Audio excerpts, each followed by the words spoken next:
Penjegalan terhadap sosok yang dianggap tangguh biasa dilakukan dalam sebuah persaingan, karena setiap kontestan berharap menghadapi lawan yang lemah sehingga mudah untuk dikalahkan. Demikian disampaikan Wakil Ketua Majelis Syuro MSK BAN terkait berbagai upaya penjegalan yang dilakukan terhadap bakal calon Presiden Koalisi Perubahan untuk Persatuan, KPP, Anies Baswedan.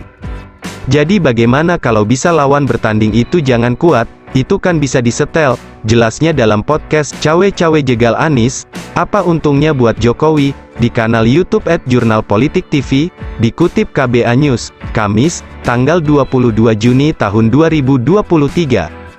Namun, mantan Menteri Kehutanan ini menegaskan penjegalan dalam konteks demokrasi terkait kontestasi pemilu presiden misalnya tidak dapat dibenarkan, apalagi Indonesia merupakan negara yang beradab. Karena kita ini adalah negara besar, maka dengan demokrasi ini, berikan kesempatan kepada putra-putri yang terbaik Indonesia untuk memimpin bangsa ini, tegas politikus senior bernama lengkap Malem Sambat Kaban ini. Sebab, dia melanjutkan, agar Indonesia bisa maju harus diberi kesempatan kepada anak-anak bangsa yang potensial untuk memimpin melalui Pilpres, jangan sampai dihambat. Penghambatan ini menurutnya sama dengan cara-cara yang dilakukan penjajah dahulu.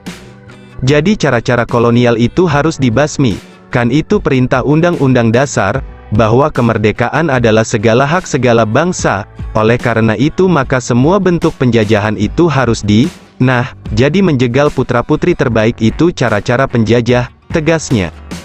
Jadi penjajah itu selalu menjegal, semua pribumi yang berpotensi untuk tampil itu dijegal abis, dipotong abis. Nah, kenapa di alam kemerdekaan mental penjajahan itu ada? Sentil mantan Ketua Umum PBB ini.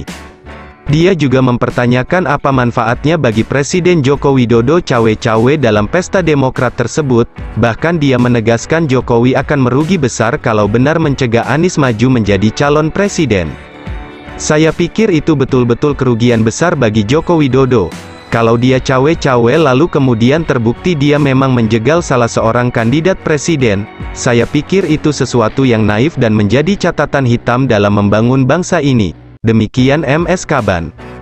Isu penjegalan Anies Baswedan ramai belakangan ini. Penjegalan diduga dilakukan lewat tekanan dan iming-iming kepada Nasdem, Demokrat, dan PKS yang tergabung dalam koalisi perubahan agar meninggalkan Anies. Bahkan upaya terakhir dalam menghambat mantan Gubernur DKI Jakarta tersebut ditengarai lewat KPK yang sejak lama memang dinilai ngotot menjeratnya lewat kasus Formula E. Polemik istana tidak netral ini semakin menggelinding setelah Presiden Jokowi secara terbuka menegaskan akan cawe-cawe dalam Pilpres 2024 ini, meskipun dia mengaku cawe-cawenya ini demi bangsa dan negara. Demi bangsa dan negara saya akan cawe-cawe, tentu saja dalam arti yang positif.